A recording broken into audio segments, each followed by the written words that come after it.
जी जनाब, मैं दोबारा बताऊं कि मोरू का किसी को मसला हो तो चाचा फौजी मुजफ्फर खोखर गरबी नज शहीन चौक कंजा साइड पे जाते हैं। शहीन चौक आप पहुंचते हैं, कंजा साइड पे टर्न करें, 1.5 किलोमीटर आगे बेम्बर पुल है। जब वो नाली क्रॉस करते हैं ना, पुल क्रॉस करते हैं तो साथ ही राइट साइड पे 1 किलोमीटर आकर खोखर गरबी गाँव है। अपना नंबर तो बताइएगा जी। 0322 64 023। तो इनकी फीस जो है ना, फीस भी लिल्ला है कि अपनी मर्जी से कोई दे दे, अदरवाइज नहीं है। और मेरी जो फीस है वही है कि जो कोई बंदा ठीक हो जाए तो मेरे लिए दुआ कर दे। मैं बस ना रफाई अम्मा के तौर पे वीडियो बना रहा हूँ। मैं ठीक हूँ, मैं चाहता हूँ कि अगर किसी और बंदे को मसला है तो वो भी ठीक हो जाए। वीडियो दस रहा कि किस तरीके नाल तो एक जरा तेल बनाना है तो उन्हें तो पहला तेल की मालिश करना कि आके फिर जाके मालिश करन की मतलब जे पहला भी मालिश करके आ जान ते तकलीफ नहीं होने लगी। ठीक हो गया। जे मालिश ना कराए तकलीफ होवे जी उंज नार सही हो जाएगी। मालिश भी दसी है तुसी जिस तरह मैं उत्तू थले दे उत्तू थल्ले दे करनी उत्तू है। थले दे करनी है। ठीक जिथे है। दर्द है उसे आके गोटे नाल लाओ, जी जी नाड़ हले, ठीक हो गया। इंशाल्लाह ठीक हो। नहीं कई बार एक बंदा होंदा कि पहली बार ठीक नहीं होंदा, तुसी ਉਹਦੇ बारे की कहंदे हो कि ਉਹ ਦੁਬਾਰਾ ਉਹ ਆਂਦਾ ਜੀ मैं परहेज नहीं ਕੀਤੀ जी जी ਤੇ ਉਹ ਜੇ ਦੁਬਾਰਾ ਆਉਂਦੇ ਤੇ ਹੋਰ ਠੀਕ ਜਾਂਦਾ ਹੁਣ ਅੱਲਾ ਕਰਦਾ ਠੀਕ ਹੋ। ਤੁਹਾਡੀ ਕਿ ਫੀਸ ਕਿੰਨੀ ਹੈ ਇਸ ਮਾਮਲੇ 'ਚ ना? फीस कोई नहीं, जो अपनी कोई खुशी ना दे। जी जी मैं ना मंगी है, जी बिल्कुल अभी तक मंगी नहीं है। जी जो अपनी खुशी ना दे दे जी। कोई दे दो। तेल किंज बनाना है दस्सियो आ तेल सरेआं दा, जी 3 तोले लौंग, जी 3 तोले जाफल, जाफल 10 लगा के पाना है जी जी ते 3 तोले रतन जो जी जी छिटाकी अदरक, जी 3 पत्ते देसी अग दे दुध रख धोने नहीं, जी जी बगैर धोने तो उन्होंने बरीक कुतर के जगानी धनिया पाई जी जी कुतर के अद्धा तेल साड़ने, अद्धा तेल सड़ जाएगा जी ते थले ला के पुन लैन जी। इंशाल्लाह ओदी हफ्ता मार कीतियां इंशाल्लाह ठीक जी, है। और इसके अलावा आपके पास क्या इलाज है? जिस तरह मैं अपने गांव का एक बुजुर्ग था, उसको टांग का मसला था तो उसको मैंने खुद उठा के इधर लाया था, तो चंद दिन पहले वापस गया हूँ तो ठीक अगले जुम्मे को वो मस्जिद में मुझे मिला था। और अब किसके ये गोडे में दर्द नहीं होता। जी जी ये थले पट्ठा है ना, जी जी ये अवतला पट्ठा, जी जी ये थले नाड़ा ने, जी जी वो नाड़ा में फर्क हो जाए तो ता दर्द होता है, कोई गोडे में दर्द नहीं होता।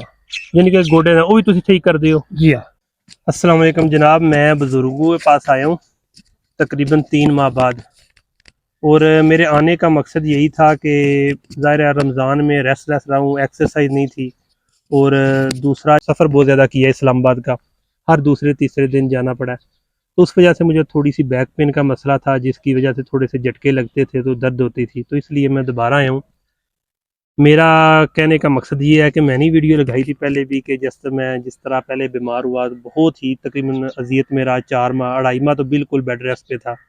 और जब ऑपरेशन करवाने चला तो इनके पास आया और ठीक हो के चला गया। फिर लोगों को बताया कि हाँ भाई अगर किसी को कमर की मोरे की दर्द है तो जनाब इनके पास आए। आपको बताना चाहूँगा कि कुछ लोग होते हैं कि वो बंदा ठीक नहीं हो सकते, होते हैं कि इधर आते हैं कहते हैं यार हमारा चक्कर ही लगा है।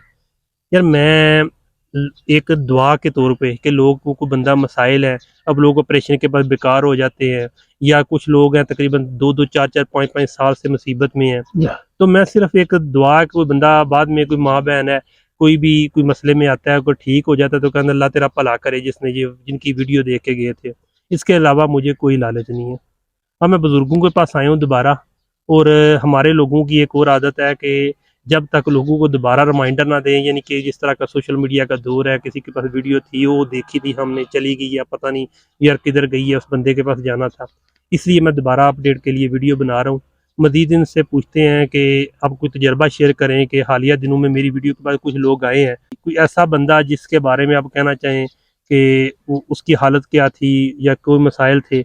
मज़ीद एंड पे आपको बताऊँगा कि इनका इलाज कैसे होता है और उसके बाद आप इसकी किस तरह ट्रीटमेंट पर्सनली घर में भी रह कर सकते हैं। चाचा फौजी को कहते हैं, मुजफ्फर नाम है इनका। इनसे पूछते हैं जी बुजुर्गो बताओ तो असली तुहाडे को कोई बंदा आया होवे ते ठीक हो के गया होवे ते कोई इनकी स्टोरी कोई पहले सुना दियो। हाँ काफी बंदे जेडे आए ने यानी किन्ने बजे आना है, मैं क्या इंशाल्लाह तुम इको बारी आवो ते सही हो जाओ ते बिल्कुल सही हो गए, ठीक हो गया अल्लाह कीता ते बिल्कुल सही है जी। कोई इंदा वाकया सुनाओ। हाँ कोई बंदा इंदा आया होवे बड़ा ही मजबूर होया होवे। एक बड़ा मजबूर सी जी जी वो मतलब उन्होंने ना चुक के भांदे चुक के कोई पूरी स्टोरी सुनाओ ना कोई।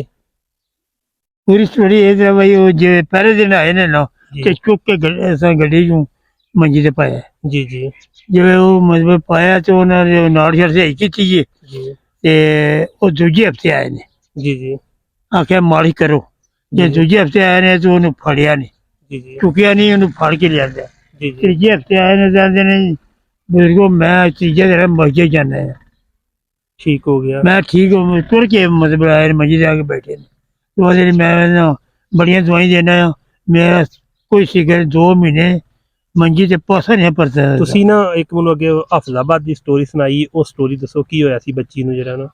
ਹਫਜ਼ਾਬਾਦ ਦੀ ਬੱਚੀ ਜੀ ਤੇ ਮਤਲਬ ਦਾਖਲ ਸੀ ਗੁਜਰਾਤ। ਜੀ ਜੀ ਉਹਦੀ ਵਾਲਦਾ ਮੇਰੇ ਕੋਲ ਆਈ ਸੀ ਪਹਿਲੇ ਰੋਜ਼ੇ।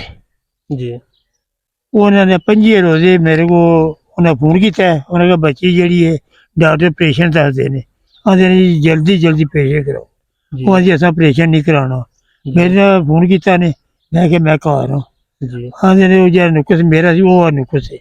ਜੀ ਅੱਲਾ ਕੀਤਾ ਉਹ ਜੋ ਸ਼ਾਮ ਨੂੰ ਰੋਜ਼ੇ ਖੁੱਲੇ ਤੇ ਉਹ ਵੀ ਆ ਗਏ ਨੇ ਜੀ ਜੀ। ਉਹਨੇ ਨਾੜਾ ਉਹ ਨਾੜ ਸਹੀ ਹੋਈ ਹੈ ਜੀ ਤੇ ਚੁੱਕ ਕੇ ਮਤਲਬ ਮੰਜੀ ਤੇ ਪਾਈ ਹੈ ਜੀ ਤੇ ਠੀਕ ਠਾਕ ਹੋ ਗਏ। 2 ਘੰਟੇ ਰਹੇ ਨੇ ਜੀ ਤੇ 2 ਘੰਟੇ ਬਾਅਦ ਜਿਹੜੀ ਆ ਕੇ ਬਾਹਰ ਗੱਡੀ 'ਚ ਠੀਕ ਠਾਕ ਬਹਿ ਕੇ ਗਈ।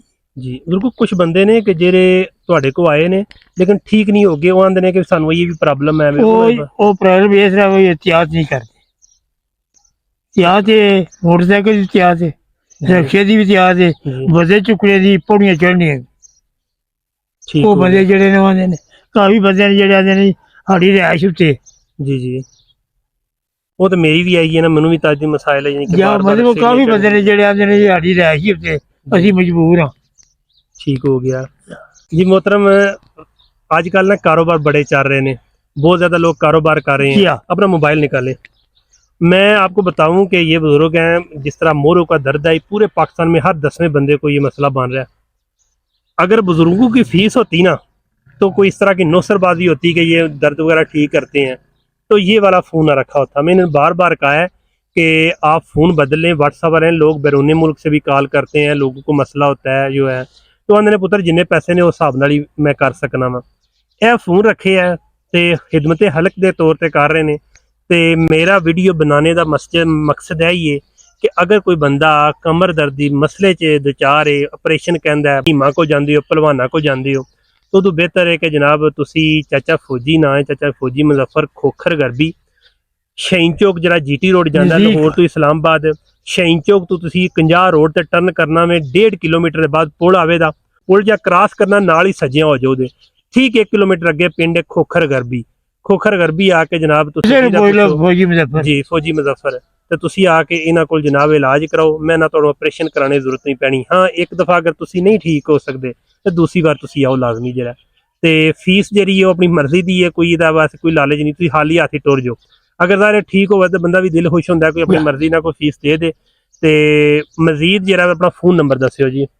0322 64 91 023 0322 64 91 023। औरतें भी आते हैं, मर्द भी आते हैं, बुजुर्ग हैं, इनकी बेटियां हैं, इनकी माएँ हैं, तो इसके लिए जनाब थोड़ी सी हेसिटेशन भी ना रखें। इलाज है वो इलाज लाजमी करवाना चाहिए, सुनते रसूल भी है। और अगर आपका इलाज ऑपरेशन ना करवाइएगा, मैं बता दूं आपको, इनके पास आए मेरी, आपको मैं पहले भी बार बार वीडियो में बता चुका हूँ कि मेरी ऐसी हालत थी कि मैं बेबस हो गया था। 2.5 माह ऐसे बिस्तर में, 4 माह बाद जनाब जब इनके पास आया हूँ तो फिर मुझे पता है कि मैं किस सिचुएशन से। 2.5 माह बिस्तर यानी कि 1.5 माह पहले थोड़ी थोड़ी दर्द थी, फिर 2.5 माह बिस्तर पे रहा हूँ और इधर उठा के लाए थे मुझे और मैं चल के गया था। कोई बंदे को जब ठीक हो जाएगा ना तो बराए मेहरबानी 2 नफल पढ़ के जो मेरी माएँ हैं मेरे लिए दुआ कर देने, यही मेरी जो है ना मजदूरी है। खिदमत हल्क के तौर पे आपको बता रहा हूँ। मोरे की दर्द होंगी है कि की तुसी दसदे हो? मोरा ना ले सकते ना चढ़ सकते। ठीक हो गया। मंगलोर ਦੇ ਵਿੱਚ ਇੱਕ ਧਾਗਾ ਹੈ ਰਾਮ ਮਗਦਾਨ ਦੇ ਨੇ ਜੀ ਜੀ, ਉਹ ਇਨਸਾਨ ਦਾ ਮੋਹਰ ਹੈ ਜੀ ਜੀ, ਮਾਲ ਦਾ ਵੀ ਤੇ ਇਨਸਾਨ ਦਾ ਵੀ। ਠੀਕ ਹੋ ਗਿਆ।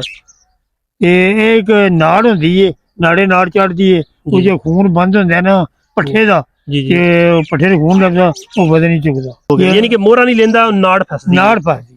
ਤੁਸੀਂ ਕੰਮ ਹੈ ਕਿ ਤੁਸੀਂ ਸਿੱਖਿਆ ਸੀ? ਮੈਂ ਫੌਜ ਚ ਸੀ, ਫੌਜ ਚ ਕੁਸ਼ਤੀ ਕਰਦੇ ਸਾਂ। ਕੁਸ਼ਤੀ ਕਰਦੇ ਸੋ, ਉੱਥੇ ਮਸਲਾ ਹੁੰਦਾ ਸੀ ਤੇ ਉੱਥੋਂ ਸਿੱਖ ਲਿਆ ਕੰਮ। ਜ਼ੋਰ ਕਰਦੇ ਆ ਜੋ ਮਤਲਬ ਨਾੜੇ ਨਾੜ ਚੜ ਜਾਣੀ ਤੇ ਉਹ ਫੀਮਾਨ ਅੱਲਾ।